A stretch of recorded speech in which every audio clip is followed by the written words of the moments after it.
Here we go again. The New York Rangers and the Washington Capitals. This is the fourth time in 5 years these two will face each other in the playoffs. It's the big and tough versus the fast and furious. It's the moment we've all been waiting for, the Stanley Cup Final. Will it be the veteran Chicago Blackhawks or the up-and-coming Tampa Bay Lightning? This is Swapped Headlines NBA edition. Pelicans coach, Warriors arena too loud. Swap. Mr. Excuses tries to rationalize Game 1 loss. Caps find new hero in Game 3 victory. Swap. Wait, there's someone other than Alex Ovechkin on the Capitals? Fan arrested after bringing gun to Tampa Bay Lightning game. Swap. I thought this was America.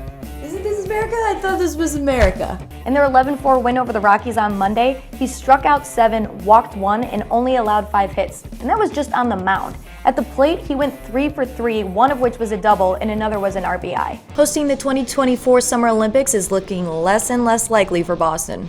The city that was thought to be an early frontrunner is lacking support from the public.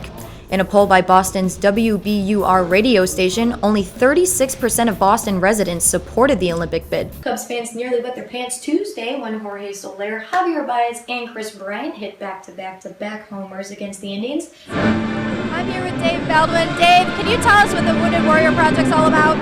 Sure. The goal of the Wounded Warrior Project, who we're glad to partnership this year on the event. 2 matches and 3 sets. How are you feeling as a team progressing so far? As a team, we're feeling, pretty good. We want to keep rolling and keep moving forward. Can't slow down. So how does this differ from high school volleyball?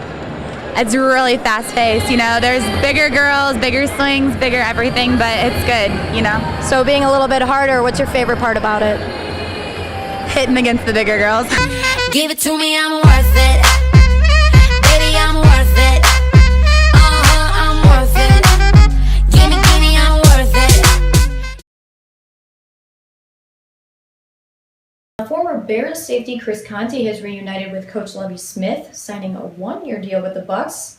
But I heard he injured his shoulder putting his luggage into the overhead bin on his flight, so he'll be out an undetermined amount of time. And the fouls, Wisconsin only committed 2 in the first half. So doesn't it seem kind of odd that they committed 9 in the second half in the first 11 minutes alone, putting Duke into double bonus?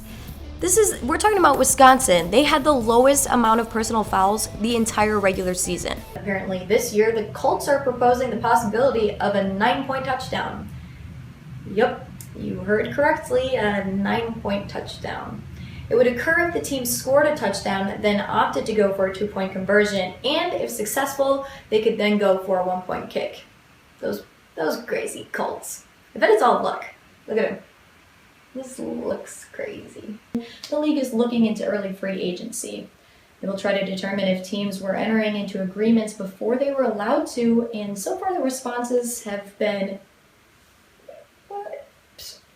No.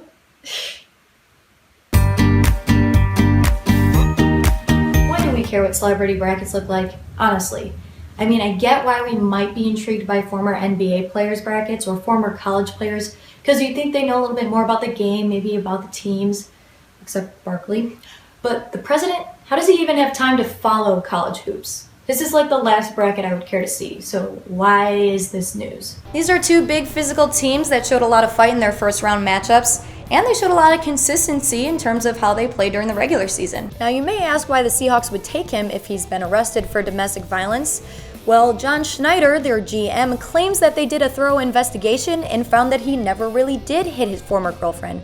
But if you actually look at the police reports, it's very obvious that he did.